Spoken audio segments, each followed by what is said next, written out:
Are you looking for inspiration on a daily basis? Then check out Deal to Heal Teas. With our inspirational teas, you're sure to find something to inspire you. That's deal2healteas.com. Put some inspiration in your situation. Wear inspirational tea and be inspired all day. Let's go to deal2healteas.com. Again, that's deal2healteas.com.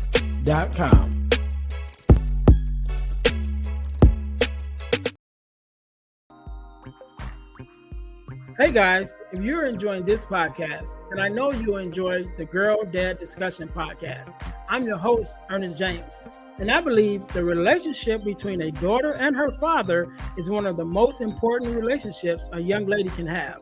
And therefore, my mission is to promote the daddy-daughter relationship by sharing the voices of girl dads to the world. So check out our podcast on every platform where podcasts can be listened to. And if you want to watch the podcast, check us out on our YouTube channel. Again, that's the Girl Dad Discussions podcast with your host, Ernest James.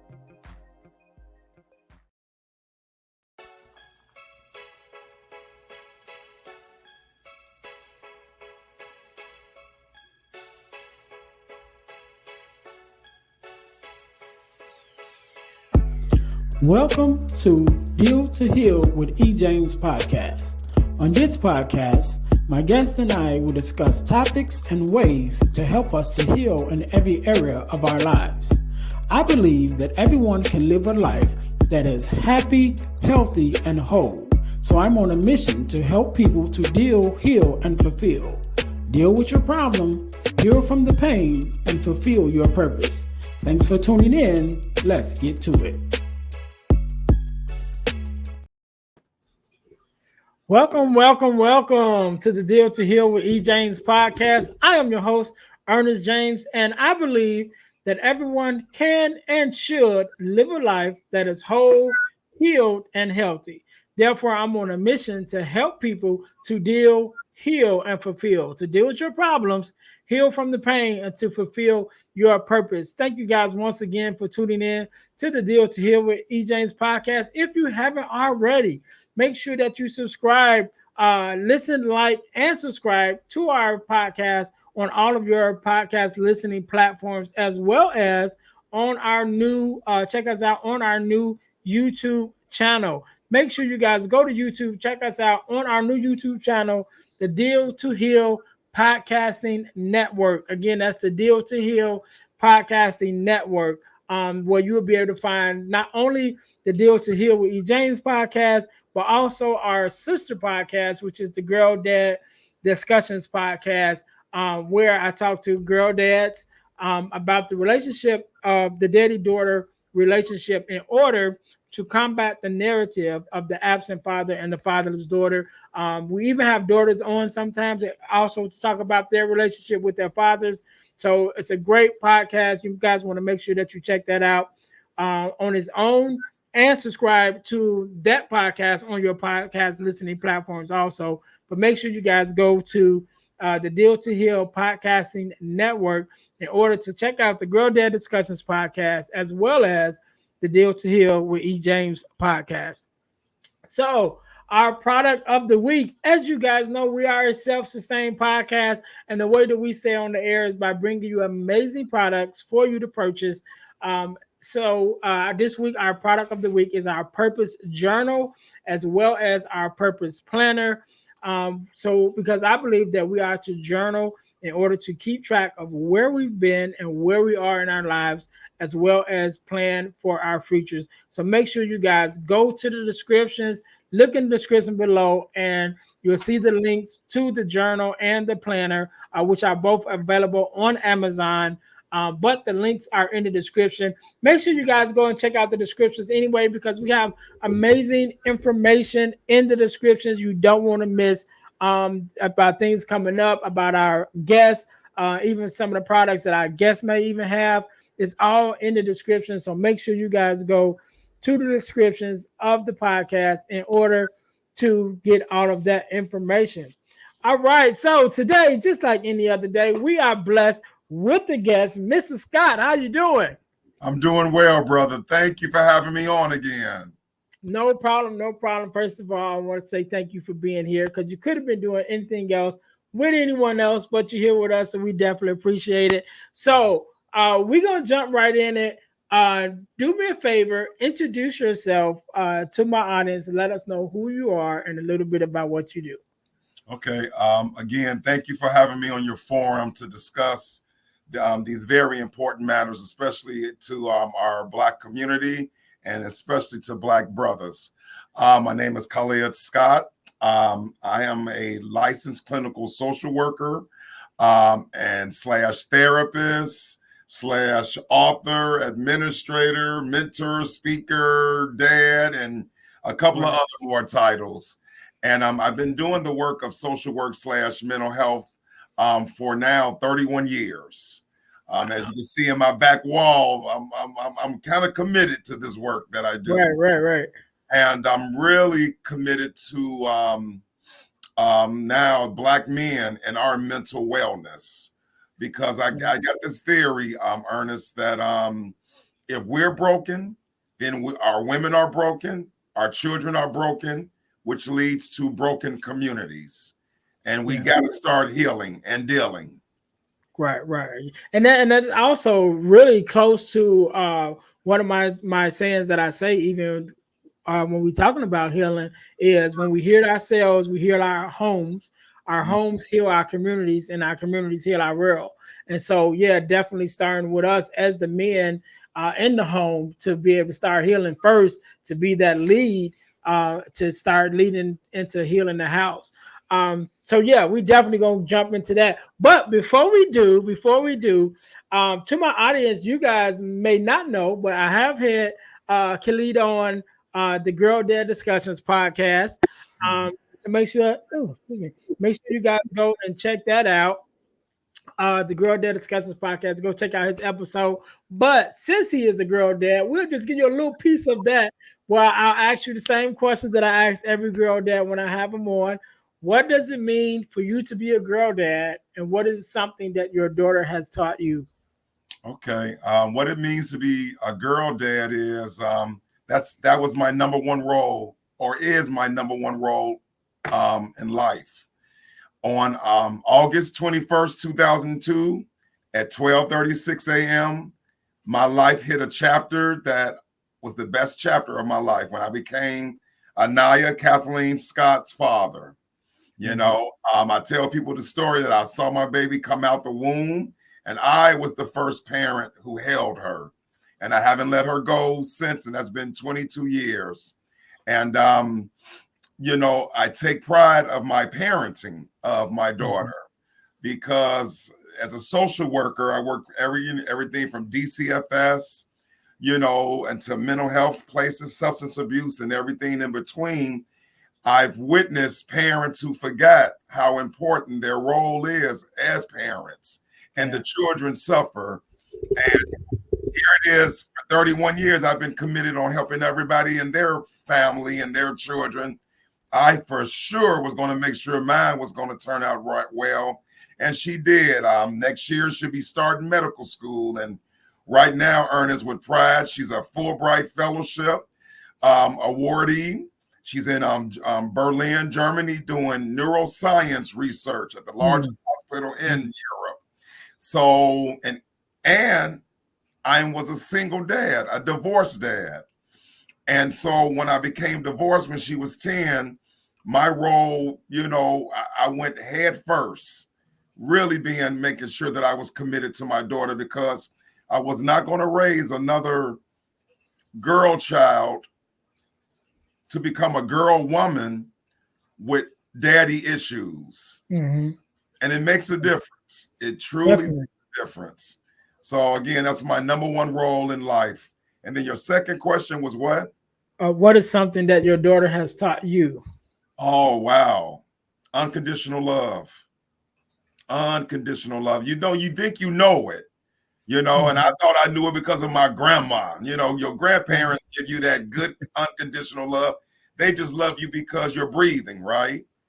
And for me to have to give that love to another human being, my baby, hey, this is it right here. You know what I'm saying? And she let me know, or she motivated me even more to say, I wanted to give her the life that I knew I didn't experience. I didn't have a dad growing up one time, Ernest, but I've won this award, Father of the Year, 5 times because of my commitment to my child. So no excuses. No Right, excuses. right. Well, that's Yeah, it. and I know that ain't the necessarily the topic that we was gonna hit on, but I do want to mention something about that because when I talk to fathers, because as a girl dad, myself number one, but also as a fatherless daughter advocate, when I do talk to fathers who are reconnecting, with their daughters or that is trying to figure that part out, a lot of them come from fatherless homes themselves. But I tell them, like, that's no excuse, because just like you learn anything else, you can learn to be a father. You just got to go and look for the resources, Absolutely. So I'm sure that other good men, other older men that you can get mentorship from. If not, I'm sure there's father groups and things like that where, because you didn't have a father yourself, you do have to learn some things and what that means and learn how to show up, for someone else, even though, that person may not have shown up for you. Yeah. Excuse me. But it's the decision that you make. You know what I'm Absolutely. saying? It's the decision that you make. And then once you make that decision, your actions have to follow. So if you're going to be a good father, it doesn't matter whether your father was there or not. It's your responsibility to show up for your child. So I definitely appreciate you even taking that step and being that example, Yeah. for that. And congratulations on your daughter too, going to Germany and all of her things. I learned German in high school. They Mhm. made me take it. I don't know nothing, uh, but I did pass it when I took it. So, so we gonna jump right into this topic though, which is very dear to me personally, because we're going to be talking about Black men and mental health. I just recently did my first TEDx talk, and I can talk about it now. What my subject was. My subject was suicidal ideations, right? And so I talked about my experience with suicidal ideations around the time that my mom passed away. There was a whole lot of other stuff that was going on at that time. My divorce was around that same time. My mom passed away. My mother-in-law, who I was really close to at the time, passed away also. So it was a lot of stuff going on, which put me into a deep depression, Yeah. to the point that I was thinking about taking my own life. Wow. And afterwards, when I started this podcast, I started talking about it openly. And one of my sisters called me. It was like, how did you go through that? And none of us know.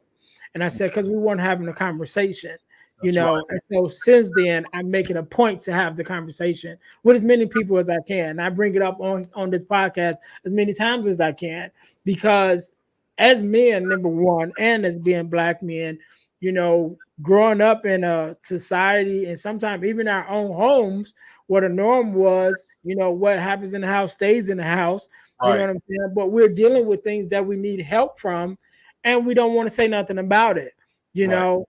And so when we even talk about even with that, with the stereotypes that come along with that, as far as number one, just being men, men don't cry, you know what I mean, or be tough and all of that, in your practice, how much of a effect does even those stereotypes have on us as men, as Black men, hiding from our emotions and hiding and not feeling safe to share it, to our loved ones, let alone with one another? Okay. Great question, Ernest. Great question. When I first went into private practice 3 years ago, September, it was, we were coming out of the pandemic. And I have this theory, Ernest, is that the pandemic changed all of us, Yeah. either for the good or for the bad, right? And the reason why it was so intense, because first of all, none of us had ever lived through a pandemic, right? The last pandemic was in 1919. the Spanish flu, you know, and I don't think too many of us are around, you know, Right. over years ago, right? I definitely wasn't around. Right. And so, wow, it's like one day we was getting up, doing our thing, going to work, doing our, you know, day to day. Then the next day, stay home, stay home. What? And then we realized being at home every day, whether you lived by yourself or you had a family or what have you, you really got to know who you were and who you weren't, right? You got to discover the people who lived with you, right? Because now you're with them 24/7. You don't get to just mask everything and go about your business. You don't get to go up, get up in the morning, go to work, go to the gym, go and get your nails done, go to the bar, whatever your activities were. You had to stay put. And then you turned on the TV and we watched black men getting killed by the people who were supposed to protect us, police. Right. Right? So here it is. We're dealing with a pandemic, and then we're dealing with another pandemic called police brutality. George Floyd, right? So imagine what that was doing to black men. The one thing that we relish in is what? Our work, right? That's part of your manhood is your work, but you're not working. Or you're working from home and having to navigate that, you know? So then through those 2.5 years, I was getting calls literally daily, Ernest, from women. Khalid, I don't like my husband. From men, Khalid, I don't like my wife. I don't like my kids because the kids were at home on their laptops. Right. You know, we got a glimpse of what the teachers had to deal with, right? Right. Yeah. But now we have to be, we're there. So then it hit me like, you know what? There's a real need for me to be in private practice, take my career to the next level. Because I was already doing practice, but I was going into the homes of DCFS children, foster kids. And then this phenomenon happened about, you know, virtual sessions, right? You know, to still be able to do, you know, therapy, but do it from your home, on your laptop or your cell phone, right? So then I went into private practice with my partner, Dr. Jenny Kristerner at International High Achievers. And boy, I tell you, man, it's been a wonderful ride for these 3 years. Because at first, Ernest, I was getting women calling me for men. Hey, Dr. Scott, you know, my husband and me need therapy because our marriage is on the brink of destruction. Right. Hey, Dr. Scott, my son needs therapy. He's really depressed. My brother, my nephew, my grandson, my godson. Then about a year and a half ago, things start shifting. I was getting direct calls from men. So right now, I have about 15 African-American men in therapy. Now, somebody might be saying, and if you worked in this industry to know that Black men are paying money to sit in front of a therapist to talk about their vulnerabilities, it's phenomenal. And I have a wait list. And most clinicians that I know who are in private practice, we have wait lists, men and women wanting to be in therapy. And then the therapy, wow. Talking about stereotypes. And my clients range from heads of companies to the janitor in the building and everybody in between. And these are what society would call the men's men. Right. The guys who watch football every Sunday and Monday and eat buffalo wings and drink beer and, you know, get under a car and fix a car. But they were masking all of these problems. So I've had everything to deal with, from childhood sexual abuse to physical abuse to, God, I'm not a football player no more. I'm not a basketball player. How do I live life off the court, off the field? But all 15 men, you ready for this, Ernest? their primary reason for being in therapy, which led them to seeing me, relationship issues. So when people think that Black men don't care about our relationships, we do. But what happens is, because we're going back to what I said earlier, because we are broken, we have broken the people we're in relationships with, the women we're in relationships with, which in turn will break your children, and in turn will break down your community. So when we wonder why the Black community is like it is, that's why, because though we're men, though we are macho, though we're masculine, we're broken boys internally. Yeah. And I want to touch on that a little bit too, because even when you're saying that, the macho man, the man's man, right? And so I work in construction, right? I'm a bricklayer by trade. Right. And so one of the things that I talked about, and I mentioned earlier about my bout with suicidal ideation and why I talk so openly about it. Well, in the construction field as a whole, suicide is high. You know what I mean? I don't think I think we may be in the top 10 of professions. But just knowing that, but knowing the environment in which I work, because we feel like we're the men's men and we're the tough guys, and so none of us want to show weakness, and all of us want to be, the best at what we do. It makes it so hard for us to find the spaces to be like, you know what, I'm dealing with this. I'm hurting here, or I've dealt with this, whatever it is, to be vulnerable as men, first of all, just as men in general, but then especially in a profession that is so male dominated and so competitive. It goes back to what you were saying, just those stereotypes. It's like, no, I can't say I'm dealing with this. I can't say I'm hurt. You know what I mean? I can't show any kinds of emotion or weakness among all these men, because then they're going to think I'm weak. So I definitely know that.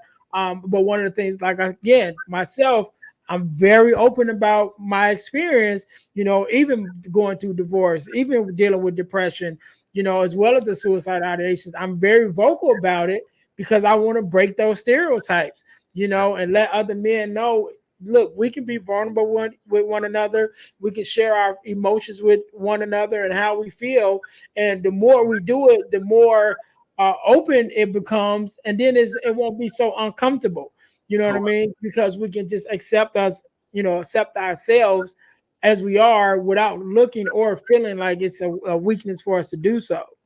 And so definitely, even with that showing up in our relationships, because of course relationships, it's definitely going to show there, probably, and did more so than anybody, because the person that you're in relationship with is generally the person that you want to be the most vulnerable with. But right. sometimes you're afraid, even with that, because it's like, well, if I'm gonna say something and it's gonna come back to me some other way, or maybe held against me, and all of those things. But one of the things that I found is just talking to women a lot of times in relationships is like, you know what? They don't even think that they know we have emotions, but it's like they don't really think that we feel emotions. It was like, oh, when you guys break up, you just move on and whatever, and when you guys, treat women to however. I'm like, no, we feel too. I've been divorced before. I know what that feels like. I was hurt going through my divorce. I was hurt when my mom passed. All of these different things. Like, yeah, I have emotions too. You know what I'm saying? And so, but I think in relationships is where it's one of those spaces that, like I said, we want to be vulnerable, but I still think it's still kind of hard for a lot of us. Absolutely, because again, when we're vulnerable, right, that means you're open. Mm-hmm. And when you're open, you're real tender, right? And when you open up, you're thinking, if I'm opening up, that means I can trust you. So if you betray that trust, oh no, you'll never get it again. Mm-hmm. That's why when we get cheated on or heartbroken, it takes that one time for a dude. Yeah. And we like, she ruined it for everybody from this point on, you know? So, and then that's our mentality, because again, and especially the world we live in, the society we walk in, that tells especially us black men, what? You're supposed to be the strongest men on earth, right? Because what are we known for? Our sexual prowessness and our athleticism, right? Right. So people take the strength of our bodies and think it correlates with the strength of our mental and our emotion. Most men need to work on their emotional intelligence, right? Because the reality is men are both like any other human beings. We're emotional and we're logical. But again, the world tells us men to be what? More logical, more rational, and subdue the emotional part. And it's getting us in trouble. And then when we do become emotional, we take it to the 10th power, right? And then things go wrong. And evidence of what I'm talking about, look what happened last week when President Obama went into that room and talked to black men. And the reality is, Ernest, he didn't say anything that was insulting. That was barbershop talk. But because us black men are so broken, we heard it with broken ears. We heard it with broken ears. Then he was telling us to vote for a black woman. Well, you just said it, Ernest. Many of us, think about it, have been broken and hurt by who? Our black women. Mama, wife, girlfriends. Both me and you are ex-husbands. We had wives who broke our hearts. You know what I'm saying? And we had to heal from that. Right. But a whole lot of men haven't. And a whole lot of men. Right. And when I talk to a lot of my patients and even the veterans, when I get background social history, a lot of stuff happened at them as children. They were let down by who? Mom and dad. You know what I'm saying? So it's a domino effect. And that's what me and so many other clinicians are working on, how to heal broken people. How to heal broken people. Yeah, and that's what, and I want to talk to that too, because I think that's the journey, you know, that's most important right here in this space that we're on, especially as men. It's like, all right, we're on this journey of healing. So that's where we really want to get to, because again, once we heal, then we can begin to repair ourselves, repair our families, you know, and then which in turn will, you know, heal our communities, you know. And so just, you know, generally when I'm talking, you know, about the healing process, as where I teach it, first thing I'd like to address is just acknowledgement of the fact that, you know, you're hurting in some space, you know. And I think that as men, just that within itself is while it seems like a small step, it's a big step at the same time. Because again, it goes back to that not want to show weakness, not want to, you know, be vulnerable, and just admit, you know, to ourselves first of all, and then to anyone else that, you know what, I was hurt behind that. You know, what you said hurt my feelings. You know, what you did, you know, hurt me emotionally, and we don't want to even admit that to ourselves. So even in your practice, as you're working with us as men, you know, how important is that, and how hard does that seem to be, you know, for the men that actually come looking for help? Because like you said, they're paying for it. So it's like, hey, they're coming for the help, but yet even when they get in that room, you know what I'm saying, how hard is it for them to really to open up and say, you know what, I'm dealing with this? Or is it still, you know, like they're reaching for help at the same time, but it's kind of like, it's still a struggle there to admit that, okay, I have some things going on with me. Okay. By the time I turn on my camera and getting ready to do the first session, half the battle was over with, because they showed up. See, they did all the fighting and battling in their head prior to calling me. Right. When they went online or somebody told them about me or another clinician, and they said, yeah, I do need to see somebody. They've already did this. They already did that homework, that work. Now it's, let me get in front of this clinician, and hopefully this clinician makes me comfortable to open up. So when I'm meeting with these men, so at my daytime job, I work for the federal government. I work at the VA hospital. I have 40 mostly African-American male veterans I'm working with. And then in the private practice, about 15. So what happens is I'm familiar because why? I'm a Black male. 5 years old. I've been married. I've divorced. I've been in relationships. Grew up in a single parent home. Lived in the hood. So we have like experiences. Now I'm sitting in front of somebody who could be my brother, my cousin, my best friend. Then it's another Black male. So it's somebody who looks like me. And please know that makes a difference. Yeah. In your comfortability. And then I let them know that I'm emotionally intelligent, which means I'm 50-50. I have emotional foundation and I have a rational foundation, and I know how to marry the two. So I know how to show up the right way. So when my clients are being vulnerable, I don't do the, man, shut up and man up. Right. Why are you feeling this way in this moment? Bring me into where your head is at. And then when I have to get on them, hey, brother, you said you want to salvage your marriage. You can't have a mistress no more. That's real talk. You got to be committed to your family. So I know how to be a chameleon, even in sessions, right? I know how to be a chameleon. And so the first session, I'm making them feel comfortable. So it feels like, though we're doing therapy, right? It feels like I'm talking to my guy, my boy, this trusted person who is unbiased, who ain't judging me. Then how I even set my office up. Look what's behind me. All that paper. So now they know, oh, I'm talking to somebody who kind of know what he's talking about. Right. Having a gossiping or a barbershop session with and somebody just listening. This guy is dedicated to this work.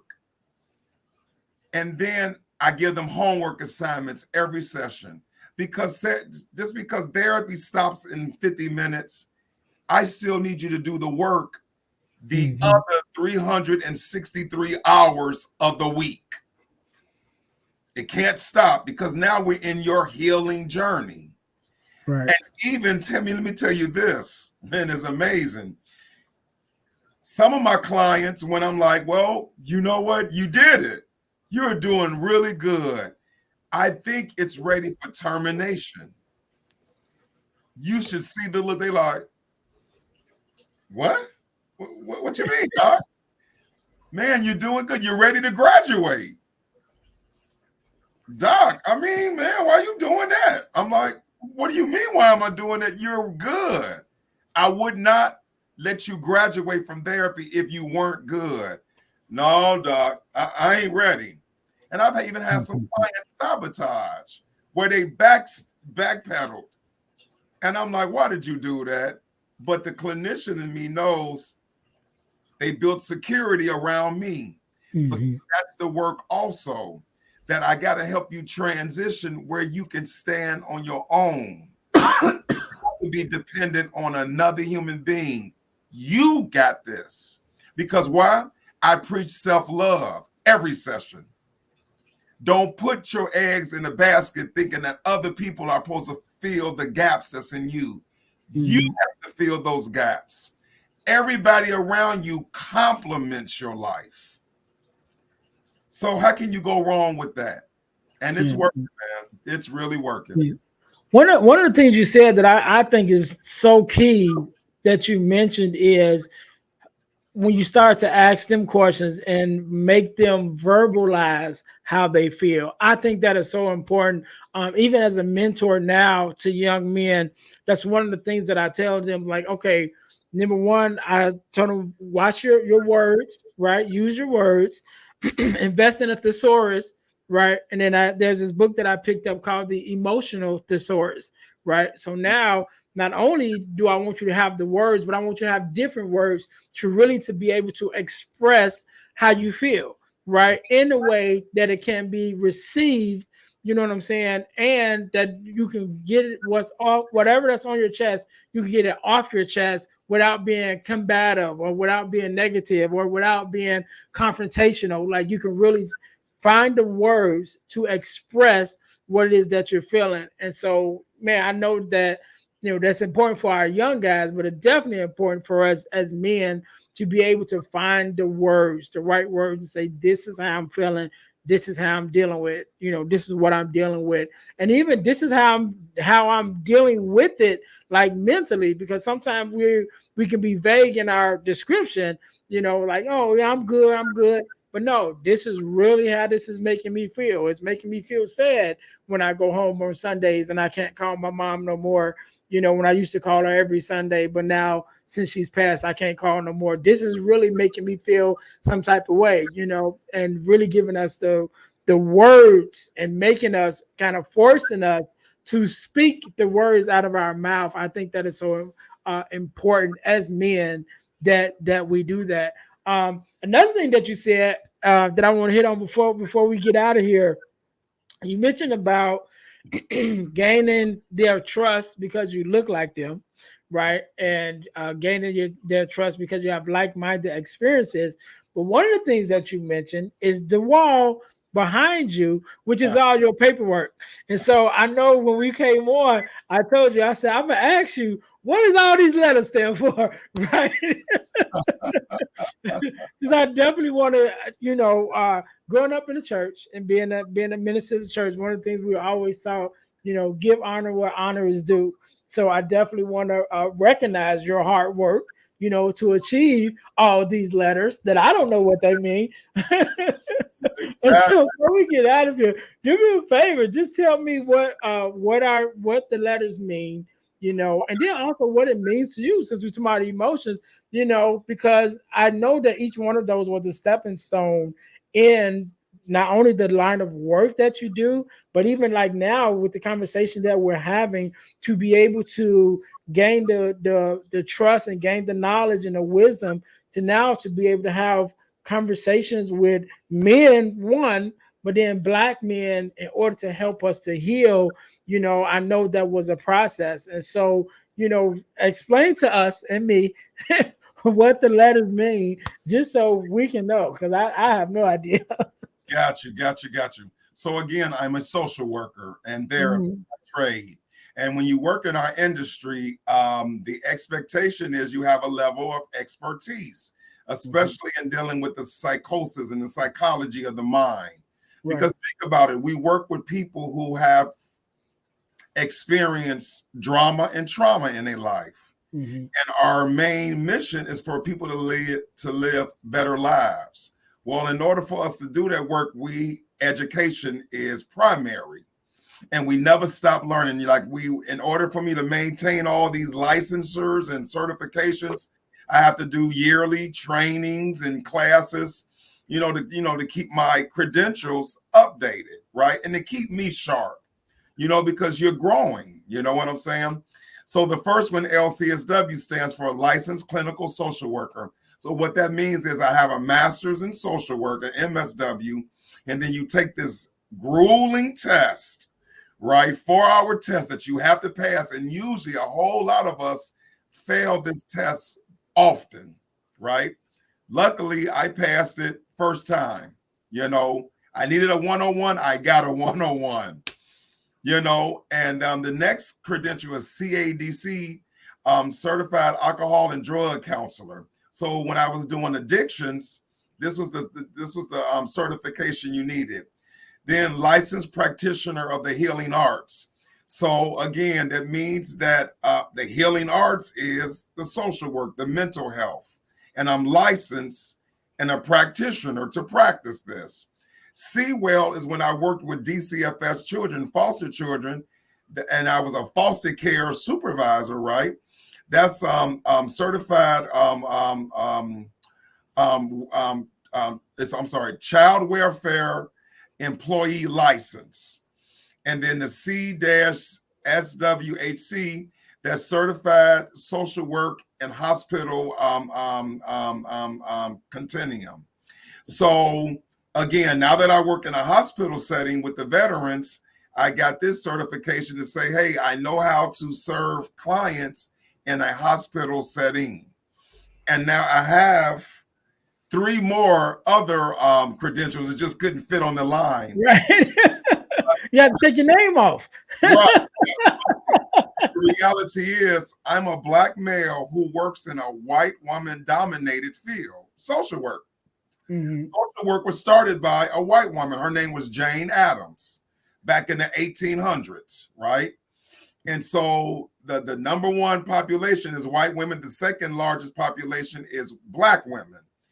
Us Black men are the bottom of the totem pole. Mm-hmm. So you remember what your grandma, your parents used to tell you? Whatever you do, you got to be quadruple better. Mm-hmm. As a Black man, I had to get these papers. I had to get these credentials because I had to prove to me and I had to prove to the industry I work in that I'm very committed and I'm smart. Because again, Black men are not known for this muscle. We're known for this muscle. So now you got to prove them differently. Mm-hmm. And I've so far, God's blessing, I've won 27 awards in social work.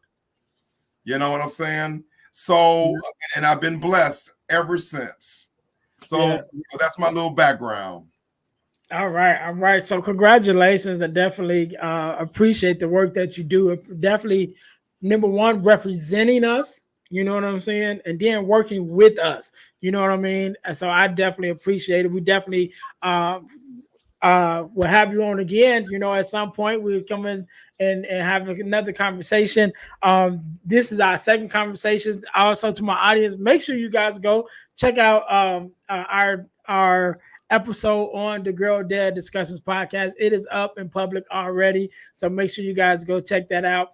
I want you to leave us with I want you to have the last word, right? I want you to leave us with a word of advice or whatever, however you want to leave us, and definitely leave us also with your contact information, so that if any of other of us want to get in contact with you and join that wait list, you know what I mean, to be able to work with you, that we have that information. So I'll give you a couple of seconds to think about that. To my audience, thank you guys, of course, for tuning in to the Deal to Heal with E. James podcast. If you guys have ever thought about starting your own podcast, you guys might want to go get your copy of the Start Your Podcast Now ebook that I wrote. I wrote an ebook because I was often being asked, how do you start a podcast? So I wrote an ebook about it, and you can find it at ebooksbyejames.com. Again, if you want to start your own podcast, get your copy of the Start Your Podcast Now ebook at ebooksbyejames.com. Also, make sure you guys go to my main website, which is dealhealfulfill.org.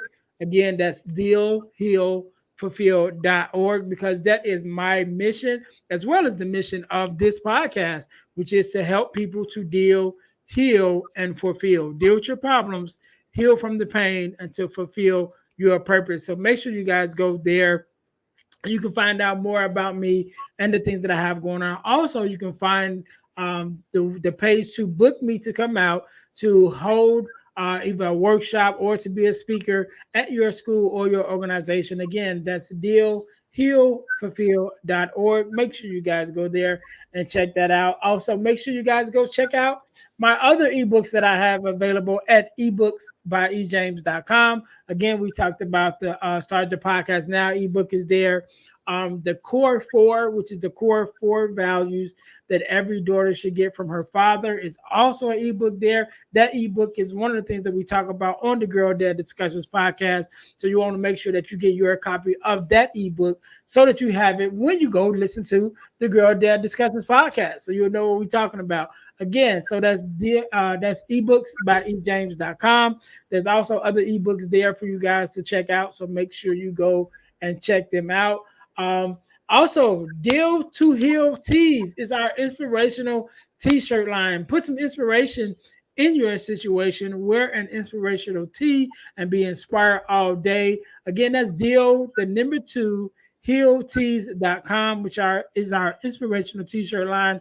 And also, outside of our inspirational tees, we also have our podcast merch, which is our t-shirts with our podcast logos on it for the Girl Dad Discussions podcast, as well as the Deal to Heal with E. James podcast. And last but not least, over the last couple of years, I've been blessed to be a part of an organization called the Forgiveness Mission. And what we do, we have free virtual workshops every other month talking about forgiveness. Who is forgiveness for? What does it mean to forgive? Forgiveness of self, forgiveness of others, just everything surrounding forgiveness.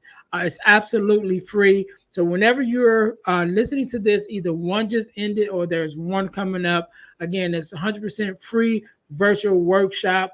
The workshop is free, but the information is priceless. So make sure you go to forgivenessmission.com and sign up for our next free virtual workshop. Or you can go to Eventbrite and look up Forgiveness Workshop held by the Forgiveness Mission and sign up there. Again, it's absolutely free, but the information is priceless. So make sure you guys go and sign up for that. Mr. Scott, yes. Once again, I want to say thank you for being a guest on this podcast, as well as the Girl Dad Discussions podcast. Always a pleasure to have you on. I want you to have the last word, so the floor is yours. All right. I want to address, because we were talking about black men in this episode, and what I want to address with the brothers is this. Your strength comes from your vulnerability. Your strength comes from your transparency. Your strength comes the day you decide that you matter and that you want to be whole, spiritually, mentally, physically, emotionally, financially, wellness. Start having the best love affair with yourself. And I'm going to say that again because we're not taught to believe that. Have the best love affair with you first. And when you can love yourself with an agape love, A-G-A-P-E, agape love, then love will come to you and love will be fruitful. And love will be sustaining, and love will be good. And I think that's what we're all looking for, is some good love. But start with you. And Ernest, listen, man, much love to you for having this forum. Usually when I do these forums, they're very women-driven. So to have a brother around my age, single dad, divorced, who can be doing anything else right about now, including watching football games, right? Right. But you're committed on uplifting our community. So blessings to you, brother. Thank you. Thank you. And also give us your social media information, where we can find you. Okay.